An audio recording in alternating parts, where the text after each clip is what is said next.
Assalamualaikum warahmatullahi wabarakatuh. Perkenalkan, nama saya Sabrina Rahma.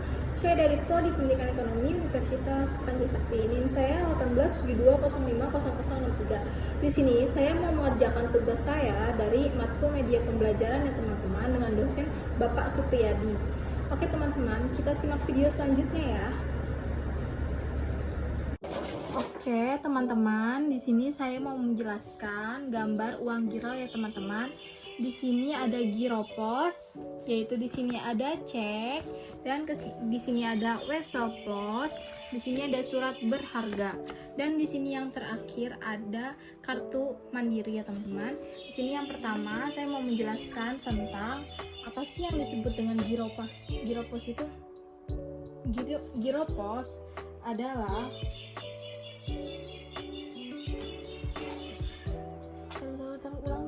Oke teman-teman, di sini saya mau menjelaskan tentang contoh-contoh gambar uang giral ya. Yang pertama ada giro pos, yang kedua ada cek, yang ketiga yaitu ada wesel pos, yang keempat ada surat berharga, dan yang terakhir ada kartu kredit.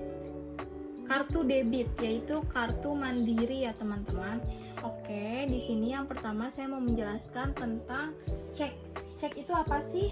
Cek adalah lembaran kertas yang berbentuk surat perintah tertulis oleh si pemilik rekening kepada pihak bank. Selanjutnya, bank akan mengeluarkan sejumlah dana ya teman-teman.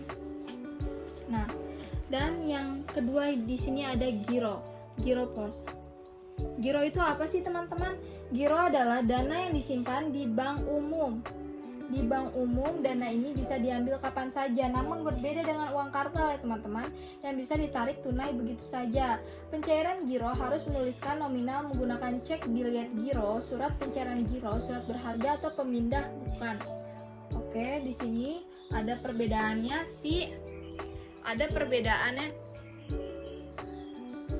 Ada perbedaannya giro sama cek ya teman-teman. Cek itu dicairkan secara tunai melalui bank yang sudah ditunjuk, sedangkan giro tidak bisa dicairkan secara tunai karena hanya memindahkan uang ke rekening penerima. Nah, yang kedua ada pihak yang ditunjuk dapat menarik dana. Kalau si cek ini, kalau giro itu pencairan giro hanya bisa dilakukan pihak yang memberi surat perintah ke bank. Yang ketiga ada pencairan cek ini dan penggunaan cek dikenai biaya materai ini. Kalau si cek ini ya, kalau giro ini pencairan giro tidak dikenakan biaya materai ya teman-teman. Nah, kalau ini cek ini berfungsi sebagai surat perintah pencairan dana tunai yang kemudian diterima pemegang cek. Kalau giro itu bedanya tidak memberlakukan surat perintah karena dana dipindahkan ke rekening bank yang ditunjuk ya teman-teman. Di sini ada cek. Cek juga tidak bisa diuangkan bank sebelum diberi tanggal penerbitan yang jelas. Nah, sedangkan kalau giro ini bisa diserahkan ke bank sebelum tanggal efektif ya teman-teman. Oke, di sini yang ketiga yaitu ada yang namanya kartu kredit atau yang disebut nih di sini contohnya kartu kredit ya teman-teman. Di sini ada kartu kredit mandiri, yaitu adalah kartu kredit adalah kartu yang dikeluarkan oleh bank berisi sejumlah dana. Dana ini bisa digunakan pemiliknya untuk melakukan transaksi. Ibaratnya bank membayarkan terlebih dahulu nih untuk setiap transaksi yang terjadi kemudian dicicil pembayarannya oleh pemilik kepada pihak bank. Ini contoh ya, contoh kartu kreditnya, ini contohnya Bank Mandiri.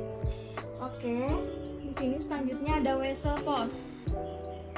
Di sini namanya ada wesel pos ya teman-teman. Nah, wesel pos itu apa sih? Wesel pos adalah uang giral dengan bentuk surat pos yang bisa digunakan untuk mengirim uang. Transaksi dilakukan di kantor pos dan petugas kantor pos yang akan mengeluarkan wesel pos. Proses pengirimannya pun melalui pengiriman pos seperti surat ya teman-teman. Oke. Di sini ada juga surat berharga nih teman-teman. Ada contohnya nih surat berharga juga ya teman-teman. Oke, di sini ada apa sih dari kelebihan dari uang giral tersebut, teman-teman? Yang pertama itu kelebihan dari uang giral tersebut ini, yang pertama itu adalah praktis, tak perlu repot membawa uang tunai kemana-mana saja. Nah, Yang kedua adalah tak terbatas, jumlah uang giral yang bisa diterima tidak tak terbatas. Yang ketiga, risiko hilang minim. Yang keempat, mudah dilacak nih kalau misalnya dengan melaporkan kepada bank yang terkait, karena uang giral ini memiliki identitas dan pergerakannya bisa ditelusuri dan biayanya mudah ya teman-teman. Oke teman-teman, yang kedua ada gambar uang kartal nih. Apa sih yang disebut uang kartal ini nih? Uang kartal adalah uang yang diterbitkan oleh bank sentral dan dapat digunakan sebagai alat pembayaran yang sah dalam kegiatan transaksi jual beli sehari-hari. Ada juga yang mendefinisikan uang kartal sebagai jenis uang yang berbentuk kertas maupun logam yang telah ditetapkan oleh pemerintah melalui undang-undang dan berfungsi sebagai alat pembayaran yang sah. Nah, ini di sini ada contoh uang kartal. Ada 100.000, ada 50.000, ada 20.000, ada 10.000, ada 10.000 juga, ada 5.000, ada 2.000, ada 1.000, ada uang logamnya ada 1.000, ada gope, ada 100, ada 200 perak ya teman-teman. Di sini apa sih ciri-ciri uang kartal ini nih? Nah, ciri-ciri uang kartal ini adalah jenis uang ini hanya dapat diterbitkan oleh Bank Indonesia nih. Ciri-cirinya. Nah, yang kedua ada uang diterbitkan oleh dalam bentuk uang kertas dan uang logam. Yang ketiga, penggunaan jenis uang ini dijamin oleh undang-undang. Dan yang keempat, uang ini wajib digunakan sebagai alat tukar yang sah untuk kegiatan transaksi jual beli sehari-hari di masyarakat. Kalau misalnya kalian mau beli belanja ke warung, belanja sayuran kan biasanya pakai uang kartal ini ya teman-teman untuk melakukan transaksi. Oke teman-teman, yang terakhir ada mata uang negara dari negara Asia Tenggara atau yang disebut dengan ASEAN ya teman-teman. Di sini yang pertama ada uang 100.000 yaitu uangnya Indonesia yang disebut dengan rupiah. Yang kedua ada uang Malaysia nih ringgit atau dolar Malaysia. Yang ketiga ada uang Brunei Darussalam yaitu dolar Brunei Darussalam. Yang keempat ada uang dari Thailand yang disebut dengan baht. Yang kelima ada uang Myanmar yaitu kyat yang disebutnya. Yang keenam ada uang Laos, New Kip. Yang ketujuh ada Kamboja, yaitu yang disebutnya dengan uang riel. Yang ke-8 ada uang Singapura nih, yang disebut dolar Singapura. Yang ke-9 ada uang Vietnam atau yang disebut dengan dong. Yang ke-10 ada uang Filipina atau yang disebut dengan peso. Yang ke-11 ada Timor Leste atau yang disebut dengan dolar US. Yang terakhir udah. Oke teman-teman, terima kasih sudah menonton video saya. Semoga bermanfaat. Wassalamualaikum warahmatullahi wabarakatuh.